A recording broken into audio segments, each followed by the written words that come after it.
Bismillahirrahmanirrahim. Assalamualaikum warahmatullahi wabarakatuh.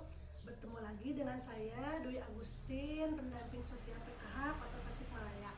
Pada kesempatan kali ini saya akan membuat simulasi langkah 2 dan 3 modul 4 tentang pencegahan dan penanganan stunting melalui pemenuhan kesejahteraan bayi baru lahir dan ibu menyusui.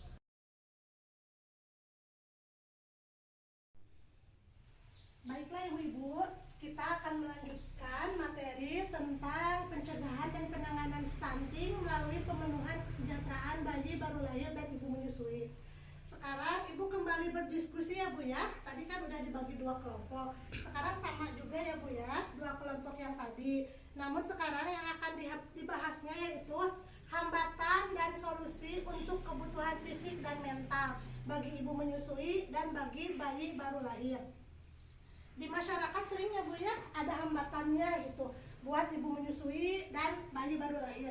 Sekarang ibu berdiskusi ya Bu ya, dikasih waktu 2 menit untuk melakukan diskusi.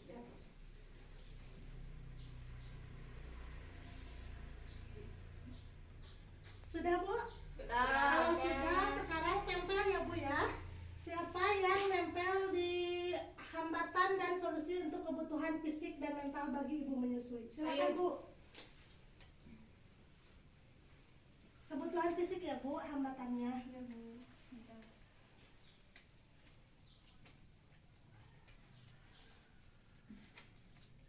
Sekarang kebutuhan mentalnya Bu. Ya, Bu. Hambatan kebutuhan Ya. mental.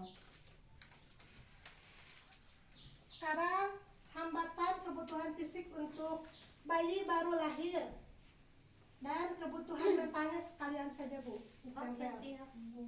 Ini di sini.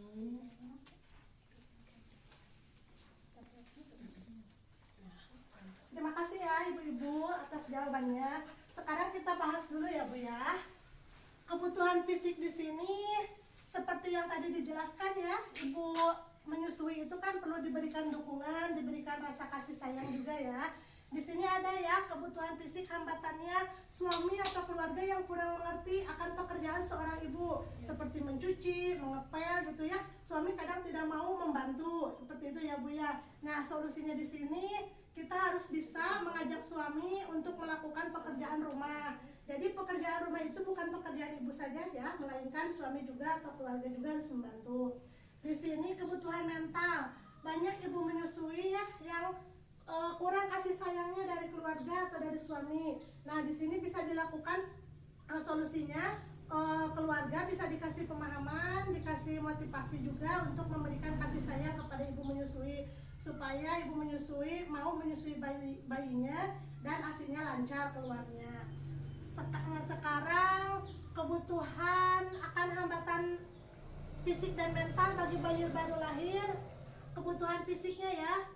Di sini di sini bayi ada yang di bedong diikatnya kuat ya Bu ya, sehingga bayi itu susah untuk bergerak.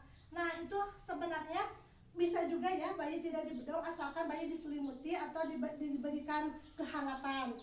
Terus kebutuhan mentalnya kadangnya di sini perhatian ibu yang kurang untuk bayi. Ibu kan senantiasa capek ya Bu ya melakukan pekerjaan rumah, tapi di sini ibu harus juga ya memberikan perhatian dan kasih sayang untuk bayinya. Jawaban ibu-ibu bagus ya, tepuk tangan buat kita semua. Ya, untuk selanjutnya di sini ada ya Bu ya menyampaikan kesimpulannya. Kebutuhan fisik dan mental bagi bayi baru lahir dan ibu menyusui dapat terpenuhi dengan memanfaatkan layanan yang tersedia di masyarakat. Misalnya posyandu, puskesmas, program bantuan sosial bagi keluarga, penerima manfaat atau KPM berupa program sembako, kegiatan P2K2, pertemuan-pertemuan yang diselenggarakan untuk mendukung kapasitas keluarga. Selanjutnya kita akan membahas lagi ya Bu ya tentang jenis dan manfaat kebiasaan atau tradisi ketika menyambut ibu dan bayi baru lahir. Suka ada Bu tradisi di sini? Ada. Coba sebutkan Bu. Yang pertama itu biasanya ibu-ibu atau enggak keluarga dari ibu yang baru melahirkan membuat bubur beras Iya. merah putih. Iya. Gitu, Bu.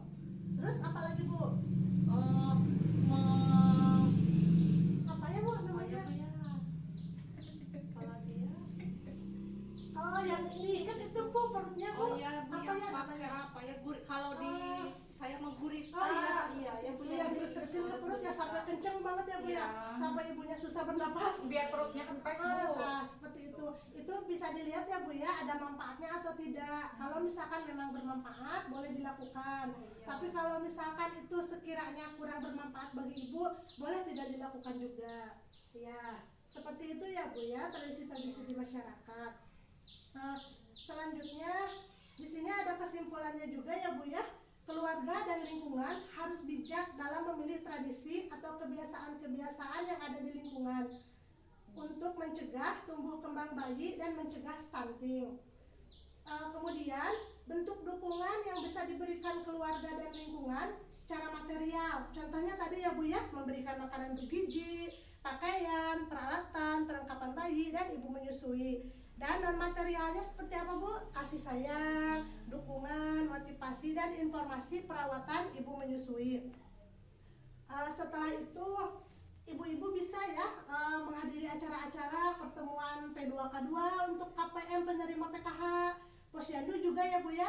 Nah, di sana itu banyak informasi-informasi penting yang disampaikan oleh baik petugas kesehatan, baik pendamping PKH.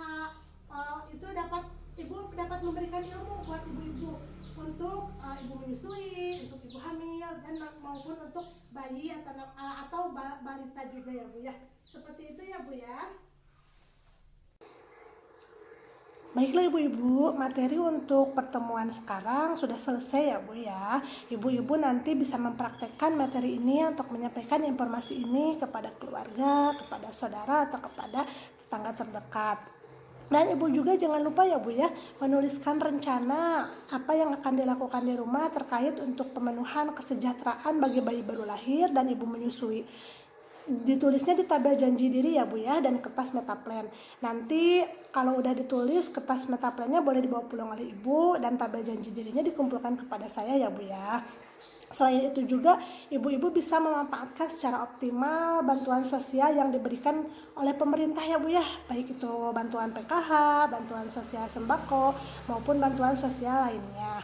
Dan juga ibu-ibu apabila ingin mendapatkan informasi yang lebih terkait penanganan stunting atau kesejahteraan bagi bayi baru lahir dan ibu menyusui, ibu-ibu bisa menghubungi saya selaku fasilitator SDM Kesos, maupun ibu bisa menghubungi petugas kesehatan yang ada di lingkungan ibu sekitarnya. Dan juga terima kasih ya Bu ya atas kedatangannya. Mudah-mudahan kita selalu diberikan kesehatan dan bisa bertemu lagi dalam pertemuan berikutnya. Marilah kita tutup ya Bu ya pertemuan ini dengan bacaan alhamdulillah bersama-sama. Alhamdulillahirabbil wabillahi taufiq wal hidayah. Wassalamualaikum warahmatullahi wabarakatuh.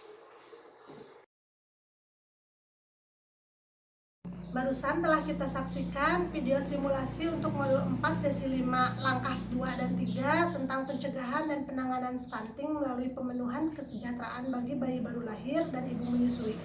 Di kehidupan sehari-hari dalam masyarakat, informasi tentang pemenuhan kebutuhan kesejahteraan bagi bayi baru lahir dan ibu menyusui bisa didapatkan dari kegiatan posyandu, puskesmas, atau kegiatan P2K2 dan lainnya.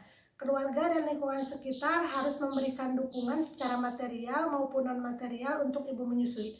Terima kasih. Wassalamualaikum warahmatullahi wabarakatuh.